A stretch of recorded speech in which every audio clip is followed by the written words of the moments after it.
Hello everybody, and welcome to my first Path of Exile tutorial. Today, we're going to be learning about Blight. Now, before we get into the important parts, what is a Blight map? What is a Blight encounter? Blight was added to the game a while back, many years ago now at this point, and is a special unique type of encounter where you basically are playing a tower defense minigame. You have waves of monsters that spawn, including boss monsters, rares, commons, and magic type monsters, and your goal is to kill them and keep them away from a central pump-like structure. These maps are blight maps that you can get from encountering blights in normal maps that you go run. They can spawn in all tiers of maps, and of course are affected by your Atlas passive tree like you see here.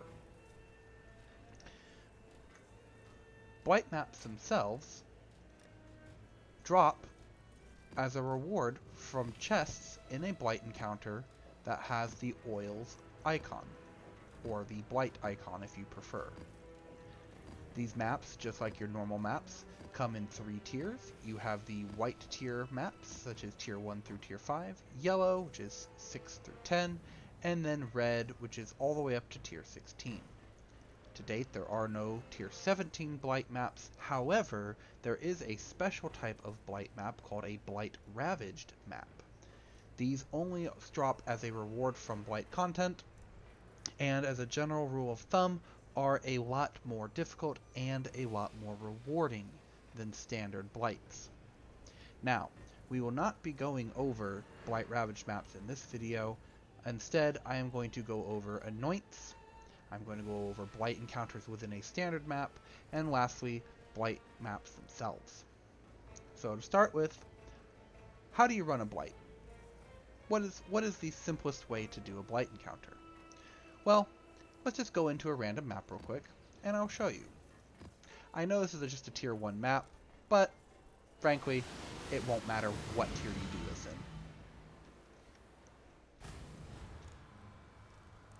Alright, so we are in a map. We're going to run around now until we find the Blight encounter, which thankfully is really close by. This is the Blight encounter in a normal map. You click on the Ichor pump right here to start the encounter, and a clock will appear at the top, giving you 20 seconds to place your first set of towers before the monsters spawn. Down here at the bottom, you have the pump's durability. Note, in a normal map, this is by default only 10.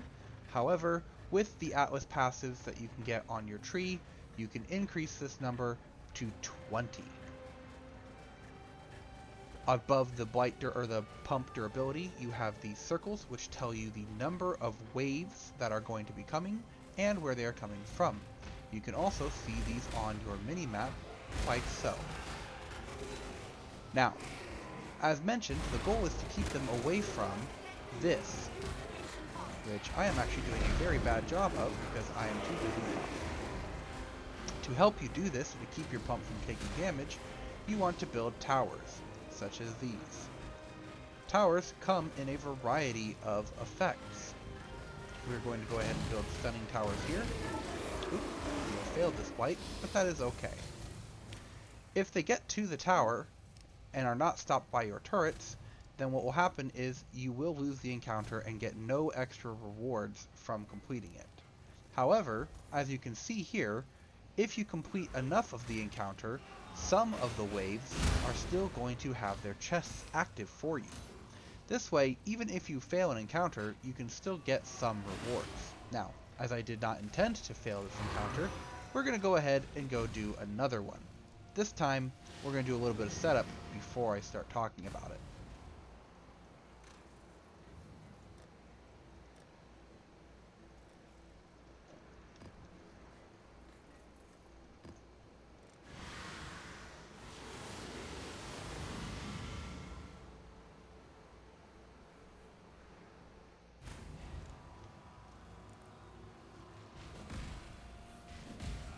So, we are now back in another map. We're going to go ahead and run around here and try and find the Blight encounter.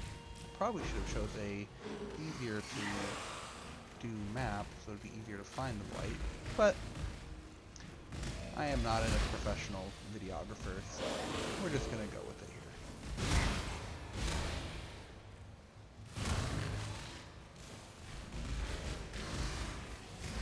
Now, I suppose I should use this time to talk about oils, anointments, and things of that nature, and what the profit is from a blight map. But since I found the blight encounter, we're just going to go ahead and run it. Now, the first and most important thing you want to do when you activate a blight encounter is take a look at where all of these spawn portals are, and kind of start to figure out an idea of where you want to build your towers and how you want to do things. Now, this particular encounter, fortunately, is one continuous line, so it's pretty easy to actually defend it. What we're going to do is we're going to go ahead and build right here a seismic tower. We're going to upgrade it, and you'll note this number right here is the cost. It is this resource here. We're then also going to build an empowering tower and upgrade it.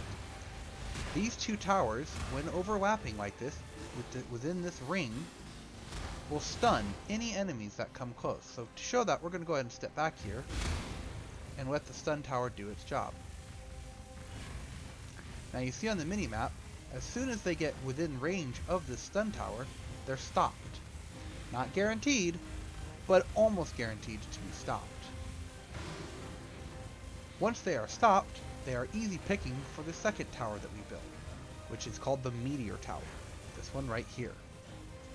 This tower will fire a large projectile up into the air, which will come down, hit the enemies, and drop burning ground underneath them. This burning ground does a ton of damage, as does the actual meteor itself. It is my personal opinion that the burning ground meteor is the best way to kill monsters in all types of blights. In normal maps, Blight Ravaged maps, and regular blight maps. Now, those of you who have experimented a little bit with blight maps before may have noticed my meteor towers don't do that. How did you do that? Well, allow me to show you. After, of course, I collect all the rewards. Or at least a few of them.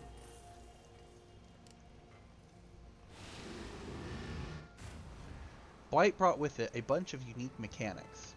Among them are Anoints. Now, most players who have played Path of Exile for some time are aware that you can anoint your amulet. This will grant you a notable passive on your tree, such as the one that I picked up, which is over here, and I only picked it up because I needed dexterity. That's it.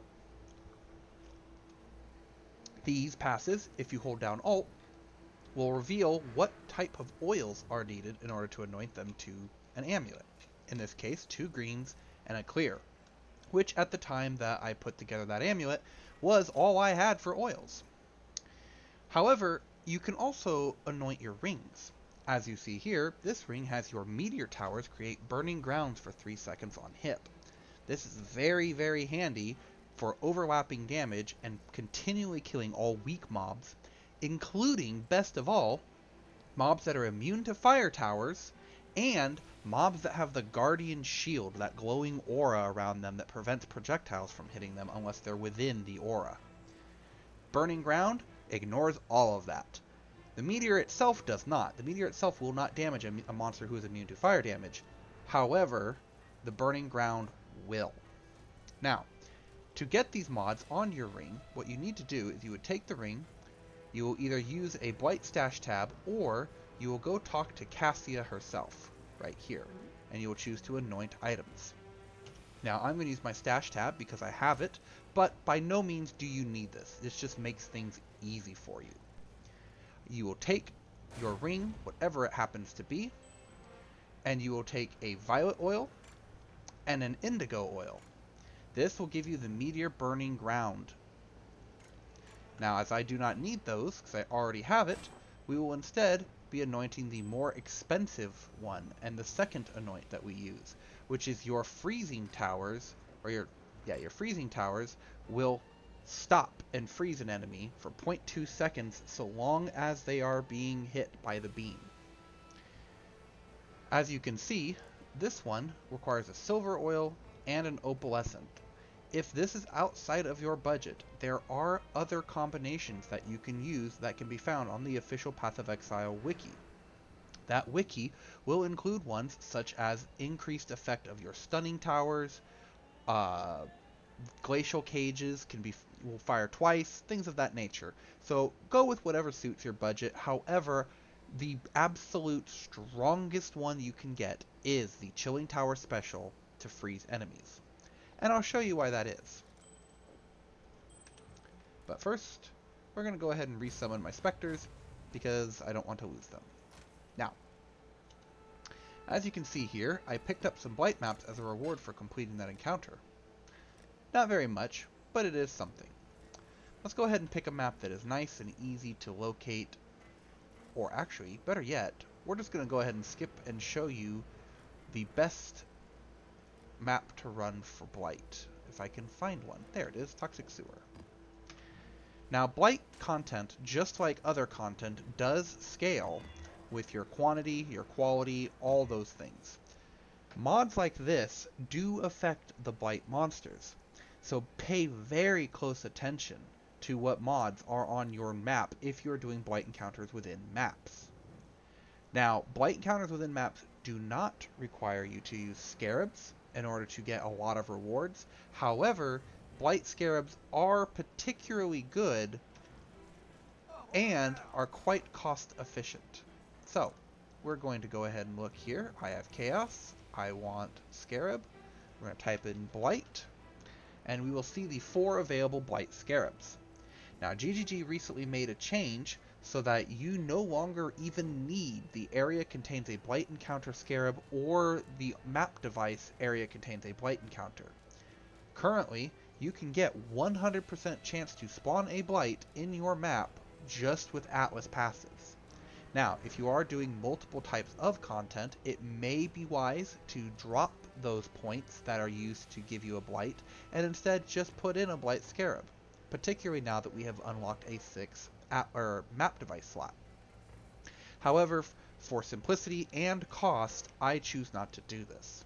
Instead, I recommend looking at the other ones, such as the Invigoration Scarab, which causes your Empowering Towers to make the monsters a lot stronger, but supposedly give a lot better rewards. Now, I personally have only used this Scarab twice.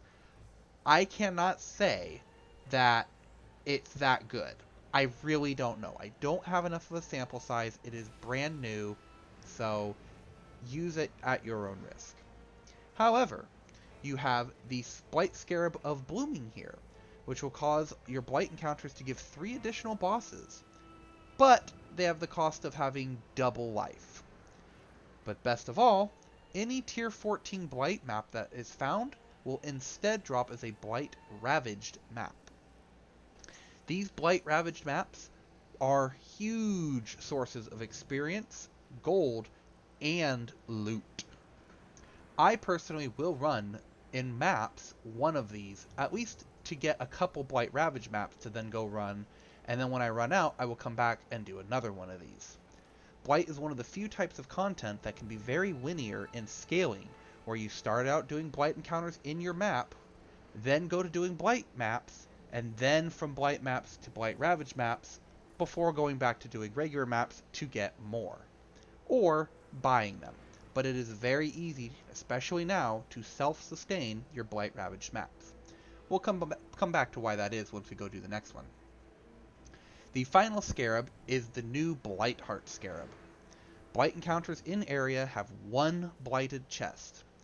Blight encounters in the area will spawn many more waves of enemies, and Blight chests in an area will grow larger and more rewarding the more enemies are slain. My understanding of this is the less monsters that are left alive, the more rewards you will get from each wave. Now, the wording is a little weird. This could mean that you have to kill all the monsters in a map before you would activate your Blight. It could also just simply mean that you only want to kill the Blight monsters. It's a little weird. The consensus is that it is only the Blight monsters themselves that matter, but we'll see. So we're going to go ahead and pick up one of these. Actually, first, we're going to go ahead and grab these oils. We're going to go ahead and try and pick up one of these Blight Hearts. As you can see, they are 1 chaos, not very expensive. And then we'll also pick up the Blooming, which are also not expensive. Oh, actually I take that back. I messed up. The Bloomings are kind of expensive. At 18 chaos. Actually, little trick for you. We see that they're being sold to buy orders at 17, but that's okay. We'll place one for 18 just so that we can go ahead and go. Now, as you can see, you can only have a limit of 1 of each of these scarabs in your map. So if you were to go put your map in, and these 2 scarabs, you've still got 2 or 3 open slots. I strongly encourage, if you are doing Blight content, that you look at the types of mechanics that are near Blight and pick one of them or more to also run alongside it. This is because Path of Exile is very rewarding if you can scale multiple types of content at the same time. On my Atlas tree here, you can see I have chose both Essences and Incursion, which is Alva. The reason is because Alva is very easy to do. You run in, blow up a bunch of monsters, you kill a single boss, you run out. And with the current mechanics of Incursion, it is actually super easy for you to get a temple to then sell for a small but frankly significant reward. Now, it is worth noting that there are, just like the Blight, scarabs for these types of mechanics, but they're really not required. The main goal is the Blight themselves. If you want to get Blight or Essence and Incursion scarabs, you can. Of course, Scent, just to make them each one more profitable. Calcification, which is very expensive, but it makes all the natural rares in a map give you more stuff. Stability, don't really recommend using. And then, of course, the regular Essence, which just give you more, so more money. And this one, the Adaptation one. This one is very dangerous, unless your build just does infinity DPS. I'm not going to go look at the Alva ones, because generally speaking, the Alva ones are not really needed. One of them is useful, but the rest just kind of don't matter. So, now you have your map. You've put it in, you've chose Toxic Sewer. Why Toxic Sewer? Well, Blight has a really interesting way of determining how many enemy lanes you're going to have to deal with. The bigger the map, the more wide open the map, the more lanes there are. Now, with the setup that I currently am running, my Blight maps always have one lane that is nothing but bosses. Toxic Sewer is the smallest map that you can run Blights on that will almost 50 or so % of the time give you one lane and only one lane. This means that one lane is going to not only be nothing but bosses, but because of how it works, one lane in your Blight encounter is always guaranteed to be a Blight reward lane, meaning Blight maps, Blight Ravaged maps, and oils. So, if you get a one lane Blight encounter in the Toxic Sewer map, it is guaranteed to be all oil chests or Blight map chests, but also guaranteed to be nothing but bosses. Bosses, in the current state of Path of Exile, have a chance to give +1 to the number of chests in your lane when you kill them. The lane's nothing but bosses. This means you can scale to a ridiculous number of chests. And the chests have a really good chance. I think it's about 30%. Let's go take a look. 20% chance to be openable again. This can double your rewards very easily. So, Toxic Sewer is the best map. As mentioned before, quantity and rarity do matter for Blight. For Blights that you find in your normal maps, quantity will increase the number of items you get from killing the monsters, but it will also affect the stack size drop of things from the Blight chests. It does not affect what you get or how many you get, but it does affect the stack size. Rarity, not particularly relevant in normal maps, but it will affect the monsters themselves and the loot that they drop, from which then is collected by the Blight encounter and dropped around the pump the same way an incursion encounter works. So you can use it if you want. For this demonstration, we are only going to use the Toxic Sewer map with a Blooming and a Blight Heart. That's it. Now, I did mention before, it's very important to pay attention to what you have on your map. Here's why. This particular map has monsters cannot be taunted, and monsters' action speed cannot be modified to below base value. Now, fortunately, I got really lucky to roll this mod because I needed to show you all this. That mod will brick this strategy. You cannot run maps that use this or have this mod on them. The reason is because freeze is lowering action speed to 0. So these two things negate each other. You cannot have this mod and use this ring. Now, the other mod that is very dangerous for your build is monsters cannot be stunned. This one by itself is not going to necessarily ruin you and prevent you from running, but it is dangerous and worth paying attention to. Now, as we see here, we have minus max res, don't care.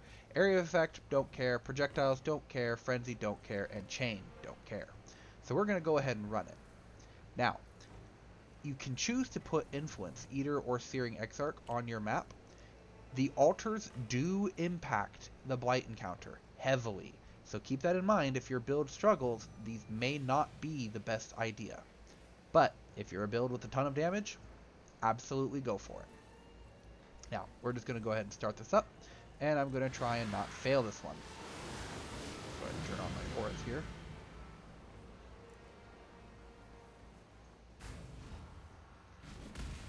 Alright.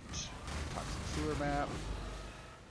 Now, for those of you wondering why everything is just exploding and dropping dead, I am what is called a Fulcrum Ignite Chieftain. That is, I kill one monster, and there's a 5% chance that monster will explode. And the explosion is 500% of that monster's maximum health as base damage. That damage is then scaled by my modifiers to make it so that I inflict a very large ignite on enemies. Now, because I am wielding the Fulcrum causes ignites and other ailments I inflict to instead be reflected to me. We're going to go ahead and just stand here for a second because my normal source of damage is Righteous Fire, which unfortunately is not good against bosses. Alright, so we killed the boss. Now if we were running with Influence, we would go through the whole entire map like this, kill stuff, get altars, etc. We're not doing that here. We don't care. We're here for this one. I am going to clear out a bunch of these extra mobs that are here just for my own safety, and so I can focus on talking to you all instead of what I'm doing. And we're going to see what we got. We got 4 lanes, which is unfortunate, but not unreasonable given where we are. And we're going to go ahead and pick a freezing tower here, a freezing tower here, a freezing tower here, if I can click on it, and a freezing tower here. We're going to put a fire tower here, which we are upgrading all the way as far as we can. And we're going to go ahead and just try and kill some of these lesser monsters in order to get more points. Now, we did choose a lane that has bosses. And we're going to go ahead and kill these guys, upgrade the freezing towers. It is very important that you upgrade your freezing towers, your chilling towers, because your chilling towers can only freeze so many monsters. The number that they can freeze is directly tied to the level of the tower. I don't remember off the top of my head how many that is, but you want to get your freezing towers to level 3. Once you have them at level 3, then just build more of them. Or, if you don't have any problem freezing all of the monsters, do this and build yourself a nice fire tower. Now, I'm going to probably fail this one. Yeah, I failed that one because I wasn't able to actually get a good layout with meteor towers. So there were no towers to actually kill the monsters. And as I mentioned before, this build only does damage when I explode corpses, and I already had cleared out all the monsters. But that is okay. We'll go back in, we'll take a look, and we'll see what it looked like. as mentioned before, doing it with all these mods and all the other buffs can make it so that it is too difficult for a beginner build to run, but that is only true if you're doing it in the maps themselves. Now, last time I skipped over this, but I'm going to actually go ahead and show it now. With the nodes on the Atlas tree, any towers that you build can be salvaged like this to give some rewards. These rewards scale based on the number, the level of the tower, but also based on the different types of towers that you build. So if you build one of every type, for example, you're going to get a bunch of different rewards. Now, as I mentioned before, this is actually a terrible, unfortunate setup. Having the Blight encounter spawn in the room like this and have 4 different exits, awful for this strategy. But that's RNG for you. So we're going to go ahead and pop on out. Grab another one, and we're going to go do it again. This time, though, we're not going to grab the scarabs. I just wanted to show you guys what the scarabs do and their particular buff. Which I don't even know if you guys actually got to see or not. Alright, so I can't do this one because I cannot do maps without regen. Fast charges, insurance charges, yeah, none of those matter. Okay, so we'll go ahead and pop this in.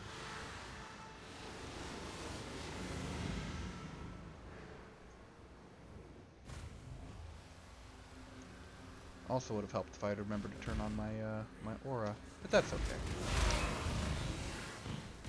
Alright, so this one can only come in from 2 directions. This is much better. There are 5 total portals, but that is okay. There are only 2 directions that they can come from, which means I only have to lock down 2 directions. So we're going to go ahead and do just like before. We're going to build a freezing tower here. We're going to build a meteor tower here.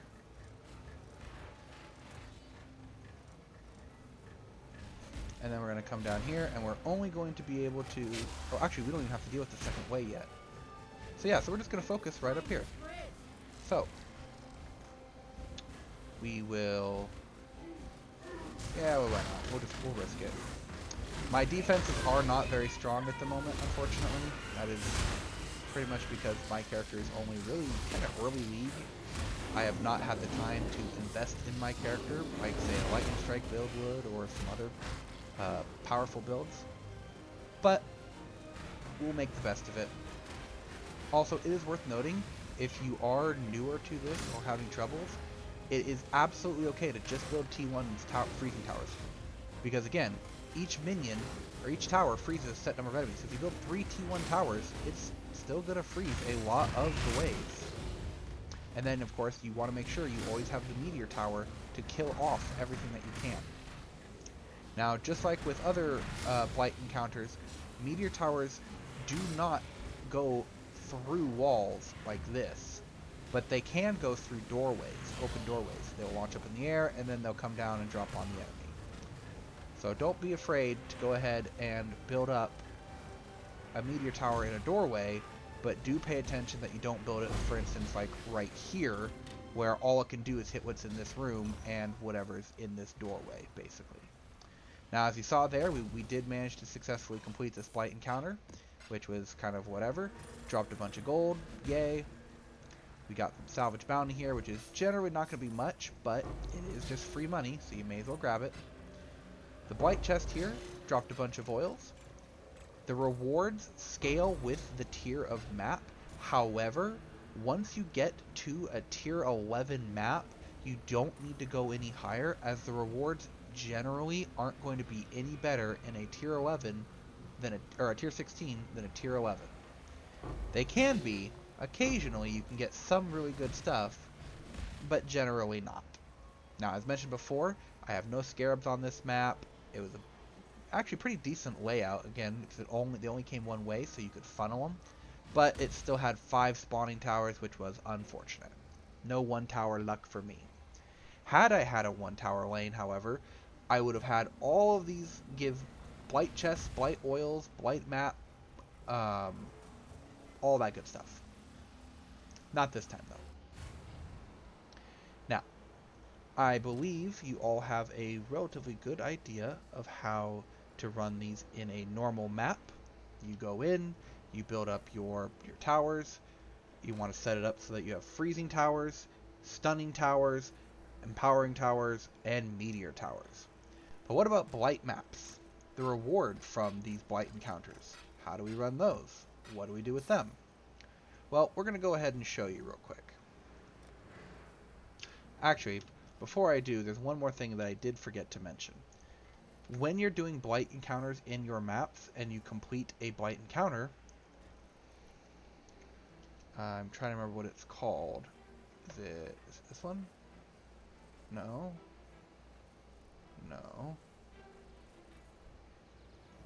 One of these Blight... Ah, here it is. Completing a Blight encounter in your maps grants all players Blight Reach, which will make has a chance to make maps drop as Blight maps instead. This is really powerful, especially if you were to use your empty slots for scarabs that give more maps. Because when you go complete the Blight encounter and you go run through the rest of the map and complete it, unless you complete the whole map first, you're basically guaranteed to get between 2 and 7 more Blight maps that you otherwise wouldn't get. These can be sold in bulk, or, if you're like me, just ran for more profit and more fun. Now, we are going to go ahead and do a high tier regular Blight map just because, and I think we're going to do... Oh, let's do the beach. Now, just like with your rings and your amulet, Blight maps can be anointed. Normal Blight maps can have 3 anoints, 3 oils used on them, whereas a Blight Ravaged map gets 9. So, each of these oils by themselves has a different effect on your Blight map. A clear oil like this causes them to have less movement speed. The sepia one makes your towers hit harder, very good when you're first beginning. The amber causes the towers to cost less to build. If you are just getting into Blight maps, do not be afraid to take 2 of these on every single map, or even 3 if you're not that confident. Having your map, the towers in your map cost next to nothing, means that you can have a build that does 0 DPS and never fail a Blight map. I might do that on this one, but probably not. Next up you have Verdant. These are exceptionally good in Blight Ravaged maps if you don't care for the rewards, because a Blight Ravaged map has high base monster level, and putting 3 of these in is a 135% increased experience gain. It is so easy to level up with Blight. Teals will make your map take less time.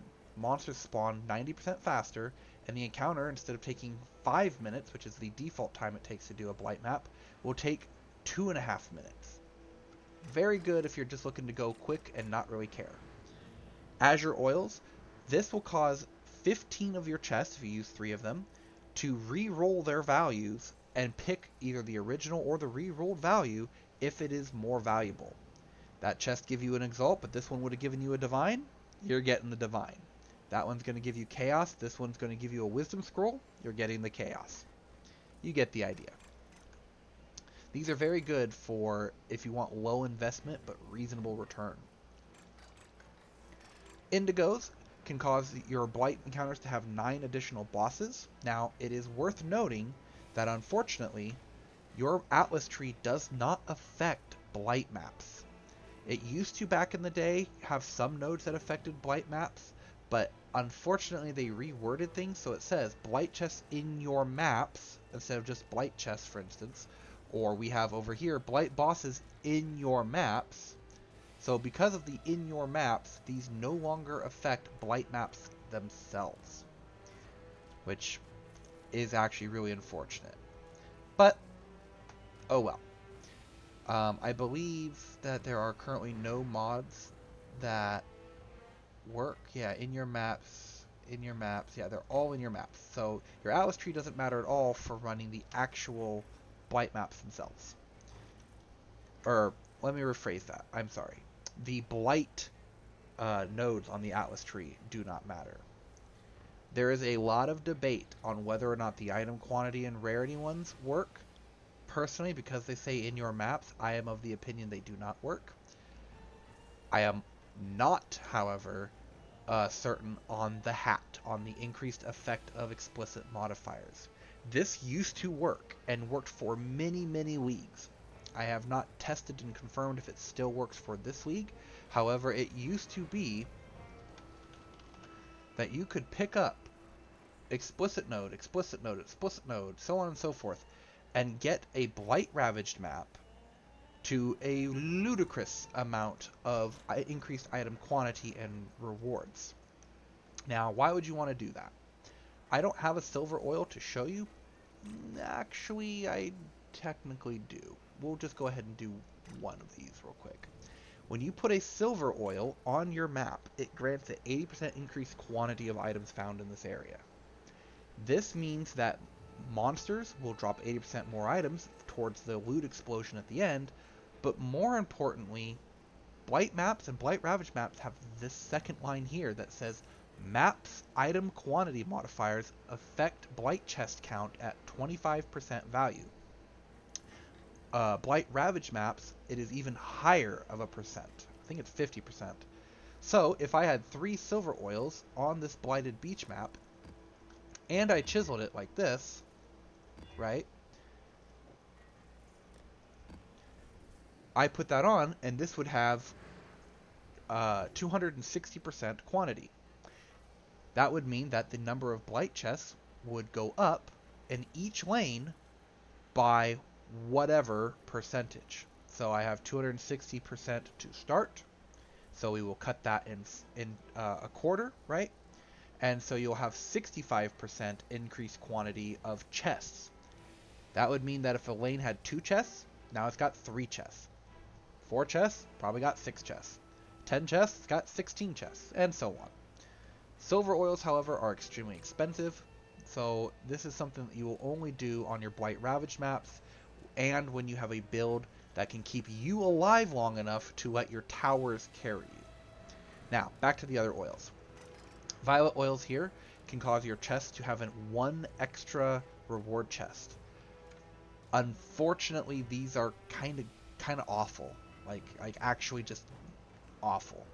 Even if you use all 3 of these oils, and if the Atlas passives that increase the explicit modifiers of your map work, that's 1 chest for every lane. That's maybe 10, 12 chests total. It's just not worth doing over using a silver oil or using lucky to just re-roll. Because if you re-rolled 15 chests, for example, that is effectively the same as if you had 15 more chests in your map, because you're always going to get the better rewards. Next up we have Crimson. This is my personal favorite for a medium investment, medium reward. Crimson oils give 12 Blight chests are lucky each, so 36 total. Very, very solid for medium investment and getting your money's worth. Next up is Black. Black maps, or black oils, just like Violet, can cause your chest to contain an additional reward, whereas Violet oils cause your lanes to have an additional chest, which can have random rewards in it. These cause all of your chests to have a chance to have 1 extra item. There is some debate on whether an additional reward means 1 item or just more items, but in my experience, it is 1 extra item. These are almost never worth using unless you're doing Blight Ravaged maps on a budget, and we'll come back to that in the map covering Blight Ravaged. Next up, Opalescence. The more expensive and better version of Crimson oils. These cost like 10 to 12 chaos each, so this is 30 chaos. But 50 of your chests are lucky and will re-roll their rewards. This can be very profitable. However, just like with the other higher tier oils, you have to weigh whether or not the rewards that you may gain are worth the guaranteed cost that you are going to spend. Now, as I have already mentioned, silver oils give quantity. Gold oils give a better version of what black oils give. I don't remember the exact percentage, but if you use 3 gold oils, you're basically guaranteed that your or not guaranteed, but it's like an 80% chance that your map's chests are going to have 1 extra reward. The absolute pinnacle of Blight farming is when you take T16 or whatever Blight Ravaged maps, and you put triple silver, triple gold, and then either triple black or triple violet in them. Again, The cost is just really not worth it to me, but your mileage may vary. Now, I am going to again be talking during this one, so for my own safety and to make it easier for me, we're just going to run triple amber to make it so that my towers are basically free. We anoint it, and as you can see now we have the anointment there that says reduce cost of buildings. It also gives, some of them anyway, give increased pack size. This is one of them, yeah, 18% pack size. We are going to go ahead and alch it. Let's see what we get. Area of effect, we don't care. Movement speed is a negative, but we don't care. Chain, we don't care. And extra damage, reduced extra damage from crits. Well, we're not doing crits, so we don't care. Now, we do want to make sure that that we get at least 80% quantity on a regular blight map. This is because, again, 25% of that quantity is going to be converted into an increase to chests. So at 80%, you get 20% increased number of chests, meaning if there are 5 chests in a lane, you get 1 extra chest for free. 5 chests in a lane is very common, so having at least 80% quantity is a general rule of thumb to go for. So that is what I'm going to do. I'm just going to go ahead and re-roll here. Here we go. We've got magic, we've got withered, we've got extra damage, we got fizz is extra chaos, which is actually kind of dangerous, but we're going to just go for it. And then that's it. So we're going to go ahead and put it in. Now, you can't modify these with scarabs and stuff like that, so don't bother wasting your time. Go ahead and activate. Fair warning, I may fail this because I am distracted trying to record, but you get to watch what not to do if I do. Now, we have 1 minute instead of 20 seconds because this is bigger and more important. Like the blight maps are harder to do. As you can see here, the towers can spawn anywhere. The portals are all over the place, but you want to kind of look at your mini map to figure out where exactly the portals are going to be, where exactly the towers are, and you want to get an idea of where you're going to set up your choke points. Now, because we're using the freezing strategy, we are going to go ahead and just put 1 chilling tower here. We're going to put 1 right here. We're going to take this tower and we're going to turn it into a meteor. Now, as you can see, it costs nothing to build this, and that is fine. We'll go ahead and get these upgraded. Now, we didn't turn this one into a chilling tower because we actually want a meteor tower all the way out here. As you can see, the radius of this meteor tower is huge, but it's not the whole screen. It's not the whole map. So it pays to make sure that you have a little bit of extra. These 3 towers are actually going to be different. Now, as you can see down here, you have these icons. Each of these elemental icons denotes what these are immune to. These ones are immune to lightning, these ones are immune to cold, minions, physical towers. So, because we have 1, 2, 3 waves, including a wave that summons bosses, which is what this little icon here means, that are immune to cold, they will walk right through these towers and keep coming. To deal with that, Plan B, the Seismic Tower and the Empowering Tower. As I showed you at the outset of this video, these 2 towers, when placed together, will stun lock enemies. Now, enemies can only be immune to 1 type of tower, so as long as you did not roll, cannot be stunned or reduced, cannot have their action speed reduced, these freeze immune minions that'll walk right past these freeze towers like these ones are going to get to this stun tower and stop. No matter what they do, they're going to stop. Now, we're going to go ahead and put a freeze tower behind. Even though I did say that, it is possible that some minions could escape by jumping and getting through the freeze tower. So we're going to do that, and we're going to upgrade this. And then on the pump itself, this is one of my personal favorite things to do. I build 1 glacial tower, 1 glacial cage. This will cause any enemies that make it past all of our defenses to have a glacial cage dropped on them. Even freeze immune enemies are stopped by the glacial cage. This is so important for protecting your Blight Ravaged map, because sometimes you have monsters who just are outright immune. And if they're immune, they're going to get to your tower, and quickly. And most builds, they're going to struggle to do the damage needed to kill them. Now, one more thing that I will go ahead and discuss in this video, even though we have talked quite a while. The tower kills do count as your kills. However, they will only count as your kills for certain things, such as flasks, and for certain like Vol Souls and things like that. If you want them to count as your kills for other means, for example, we're just going to go ahead and get over here and build a bunch more towers. We're getting flooded with resources, and we want to kill stuff quicker. There we go. If you want them to count as your kill for things such as Magic Find, you do need to be using an item such as Gravebind. Gravebind will cause the item or the kills from the towers in range to be counted as your kills and apply all of your Magic Find to them. Alright, we're going to put Freeze Tower here. We're going to go to Stun, just to cover this area safely. Okay.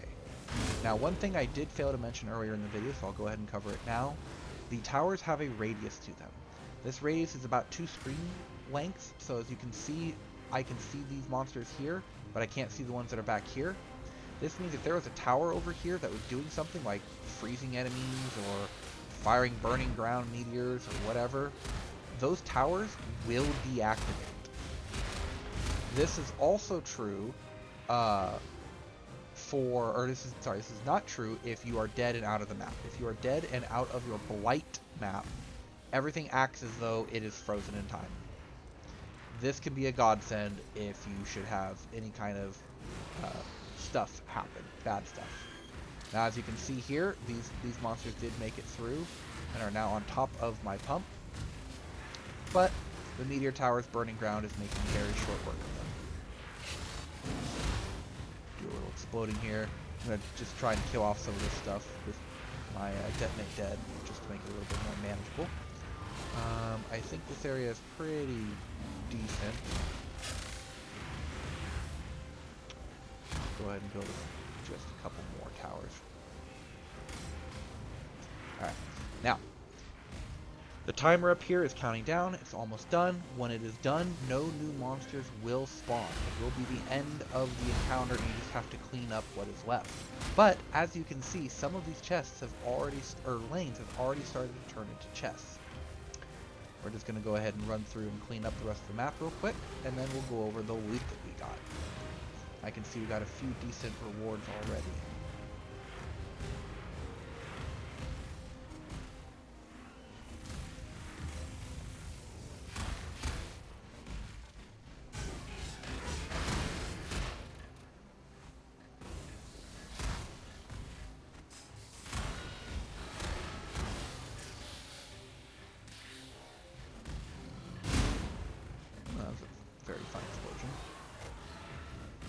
Okay, this build is very good for dealing with blights, considering blight monsters have very high base health, but their resistances and stuff are just the same as any other monster, so it's very, very easy to have lots of white and magic blue monsters that you just walk into, one of them explodes, and now any other monster that comes near you will die.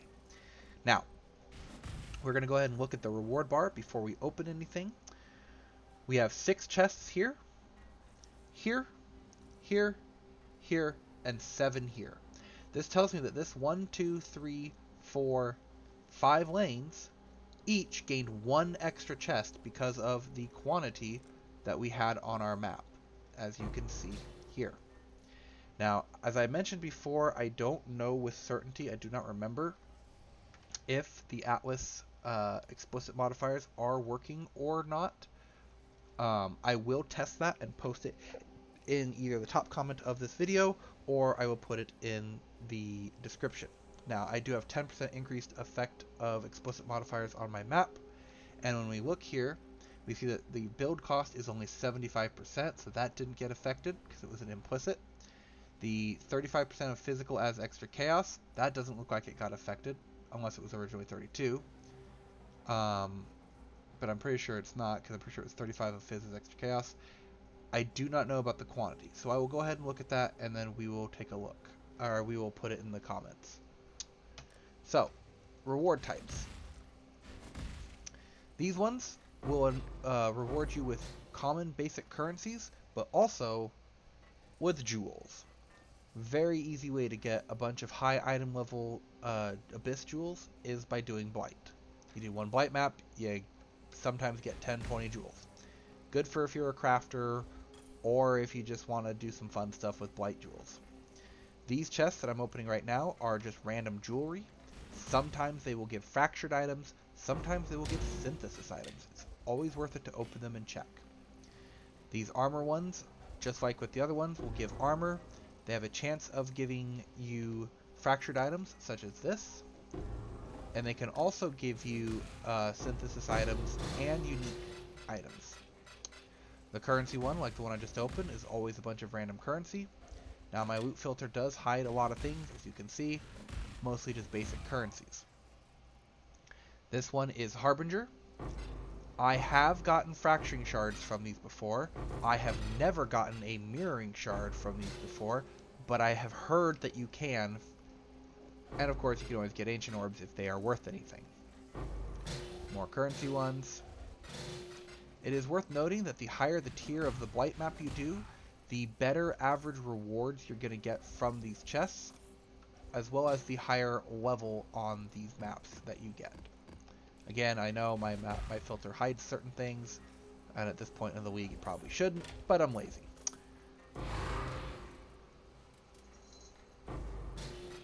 Alright, so let's go ahead and open up the rest of these real quick.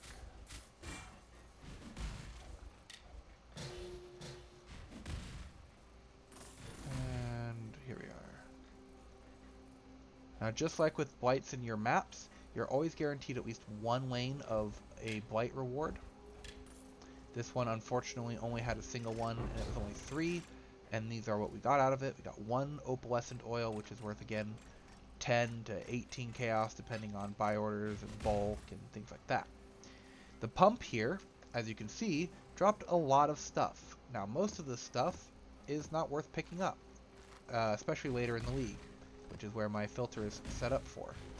But in the early league, it can be a great source of Eldritch currencies. It can be a great source of bubblegum currencies, like these Chaos Orbs and Ichors and stuff like that. And of course, a great source of maps. Or if you need them, Wisdom Scrolls. Nah, just kidding. Don't do that. That is about all there is to know about a Blight map, a regular Blight map. If you have any questions, please feel free to put them in the comments. I will get back to you as quickly as I can. And stay tuned for my next video where we will go over Blight Ravaged maps. Now, as I mentioned, Blight Ravaged maps are more dangerous than Blight maps, but they're a lot more rewarding. Oh, and for those who are paying attention, that is how much experience that I gained from this. I am level 91. This is only a level 13 or 14 Blight map. So you can kind of do the math and figure out if it's worth it for experience or not. Thank you guys so much for watching, and I will see you next time.